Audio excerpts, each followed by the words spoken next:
నమస్తే. Welcome to పొలిటెన్ media భక్తి భాస్కర ఛానల్కి స్వాగతం.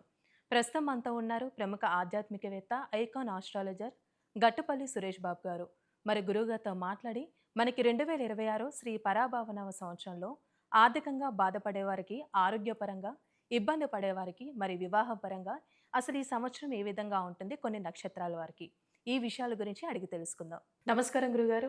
జై శ్రీమన్నారాయణ. గురుగారు, ఇప్పుడు 2026 శ్రీ పరాభవనామ సంవత్సరంలో మూల నక్షత్రం వరకండి అసలు ఏ విధంగా ఉంటుంది? ఈ నక్షత్రానికి కూడా చాలా ప్రత్యేకత అమ్మవారికి సంబంధించిందని అంటూ ఉంటారు కాబట్టి తెలియచేయండి. అలానే మూల నక్షత్రానికి 4 పాదాలు. ఈ 4 పాదాలు గూడా ధనుస్సు రాశి కిందే వస్తాయి. హ్మ్.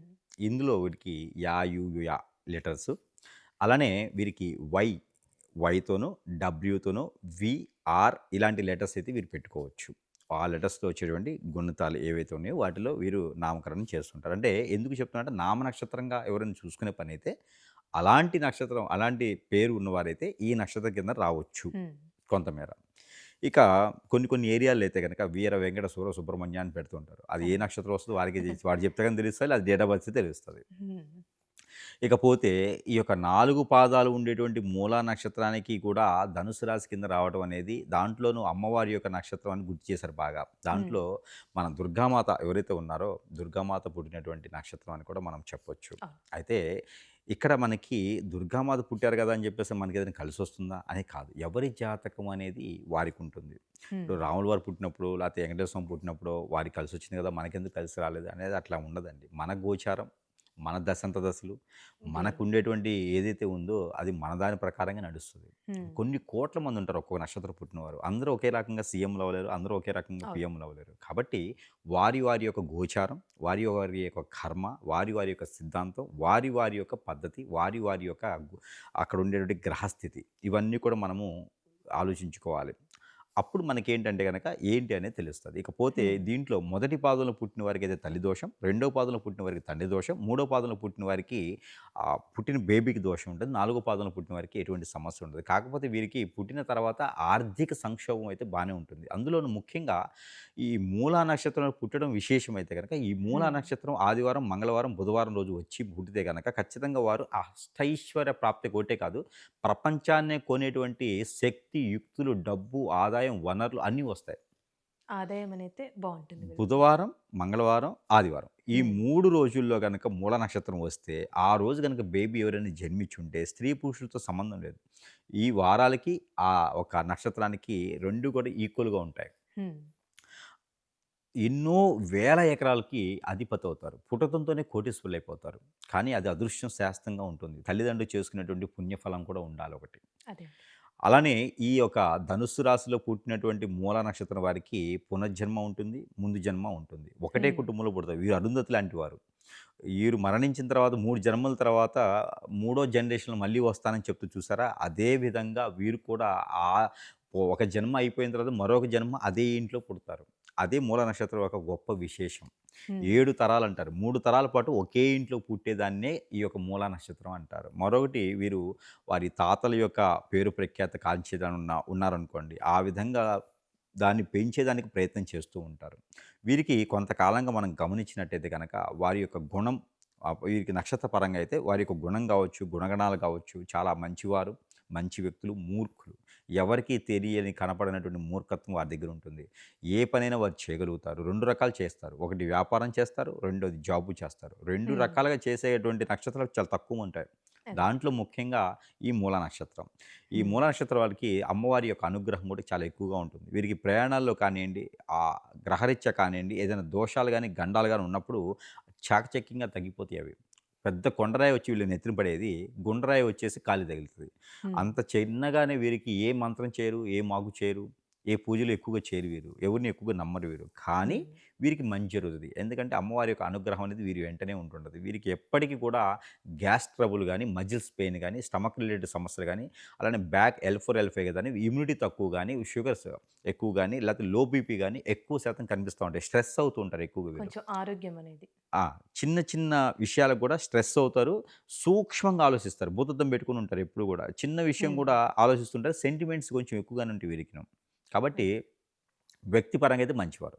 ఇకపోతే గత 2 సంవత్సరాలుగా మనం గమనించినట్టయితే ఈ నక్షత్రం వారికి, వీరికి త్వరగా పెళ్ళవుతుంది. హ్మ్. అవ్వకపోతే మాత్రం లేట్ మ్యారేజ్ అవుతుంది. అయితే మాత్రం వీరు మొండిగా, మూర్ఖంగా ఏంటి వాళ్ళు చెప్పేదాన్ని లవ్ చేసి లవ్ మ్యారేజ్ చేసుకున్నారనుకోండి, కాపాడుకుంటే బానే ఉంటుంది. హ్మ్. లేకపోతే మాత్రం ఖచ్చితంగా వీరికి కోర్టు మెట్లెక్కేదాకే అవ్వచ్చు. ఉంటుంది. అందులోనూ వీరికి మ్యారేజ్ అనేది పెద్దవారు చూసినటువంటి సంబంధం కుదిర్చేటువంటి పెళ్ళిళ్ళైతే మాత్రం ఖచ్చితంగా చాలా బావుంటాయి. హ్మ్. ఇక ఎవరు లేరని మూర్ఖత్వంగా మొండిగా మా వీళ్ళకి వీరే పెళ్లి చేస్తున్నారనుకోండి, కొంచెం ఇబ్బందైతే ఉంటుంది. దాంపత్య జీవితం వీరికి కొంచెం ఉంటుంది. ఇబ్బందికరంగానే కనిపిస్తుంది. మరొక విషయం ఏందంటే గనక వీరు చేసే మంచి ఎవరికీ అర్థం కాదు. ఏదైతే చెడు అనుకుంటారో అది త్వరగా వీళ్ళని రోడ్డు మీదకేస్తుంది. అది దానివల్ల కూడా ఎక్కువగా వీరు స్ట్రెస్ అవుతూ ఉంటారు. ఇవన్నీ పక్కన పెడితే గత 2, 3 సంవత్సరాలు వీరికి ఆర్థిక సంక్షోభం. అసలు వీరు అప్పు చేయరు. అప్పు అంటే హ్మ్. భయం. అలాంటి వారు కూడా అప్పు చేయాల్సొస్తుంది. హుహు. ఏదో ఒక బ్లాక్‌మెయిల్ ఇరుక్కోవటమా, ఎవరో ఒకరు వీళ్ళని బ్లాక్‌మెయిల్ చేయడమా, ఏదో దాంట్లో కేసుల్లో ఒక వీళ్ళని ఉన్నారు. రిక్రూట్స్‌గా ఇరికించడం అలాంటివి చేస్తూ ఉంటారు. వీరికెప్పుడు ఎరగనటువంటి రంగంలోకి అడుగు పెట్టిస్తారనమాట. హ్మ్. వీరి యొక్క మంచితనం గావచ్చు, చాకచక్యం గావచ్చు, వీరి యొక్క ఆలోచన విధానం అన్నీ కూడా ఎదుటివారికి ఆదర్శంగా ఉంటాయి. అలాంటి వారికి ఆదర్శంగా ఉన్నవాళ్ళు ఏం చేస్తారంటే ఎదుటివారు తట్టుకోలేక ఈ వ్యసనంతో, రందితో, కుళ్ళుతో, కుతంత్రాలతో వారి మీద చేసేటువంటి క్రియల వల్ల కూడా వారు ఇబ్బంది పడేలా చేస్తా ఉంటారు. పాత శత్రువులు గానీ, ఎప్పుడో గొడవలైనటువంటి వాళ్ళు కానీ, కాళ్ళు చేతులు వదిలిపెట్టి ఎళ్ళిపోయిన వాళ్ళు కానీ, వాళ్ళందరూ కూడా మళ్ళీ కనిపించడం, గొడవలు పెట్టుకోవడం, హ్మ్. సమసిపోయినటువంటి విషయాన్ని మళ్ళీ వెలికి తీయటం.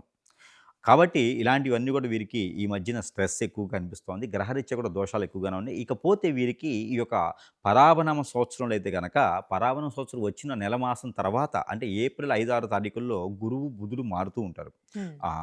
బుధుడు మారుతుంటారు. గురువు ఆగస్ట్‌లో మారతారు. బుధుడు మారతాడు. బుధుడు, శుక్రుడు ఇద్దరు మారతారు. ఈ శుక్రుడు, బుధుడు మారిన తర్వాత అయితే మాత్రం వీరికి కొంచెం పర్లేదనుకోవచ్చు. ఏప్రిల్ 14 తారీఖు రవి భగవాన్ మారతారు. ఆ హ్మ్. తర్వాతనే వీరికి కొంచెం ఆర్థికపరమైనటువంటి ఇబ్బందులు, ఆరోగ్యపరమైనటువంటి ఇబ్బందులు కొంచెం తగ్గేసి, ఎక్కడైతే నిజం ఉంది, ఎక్కడైతే నీతి ఉంది, ఎక్కడైతే అబద్ధం ఉందో వారికి వారే తెలుసుకొని ఎవరితో మాట్లాడాలి, ఎవరితో మాట్లాడకూడదు, ఎవరితో ఎలా ఉండాలనేది ఒక చాకచక్యం తనలో తానికే ఒక ఆదర్శంగా వచ్చేటువంటి ఆలోచన వచ్చి దాని ప్రకారంగా వాళ్ళు ముందుకు వెళ్ళేదానికి ఉంటుంది. పార్ట్నర్‌షిప్ వ్యాపారాలు వీళ్ళు పనికిరావు. ఈ సంవత్సరం అయితే మాత్రం షేర్స్‌లో కావచ్చు, మ్యూచువల్స్‌లో కావచ్చు, ఆన్‌లైన్‌లో వ్యాపారాలు చేసుకునేవారు బెట్టింగ్‌లు కాకుండా ఏదైనా వ్యాపారం చేసుకునే వారికి అద్భుతంగా ఉంటుంది మూలా నక్షత్రం వారికి. పరిహారం అంటూ ఏంటండి వీళ్ళకి?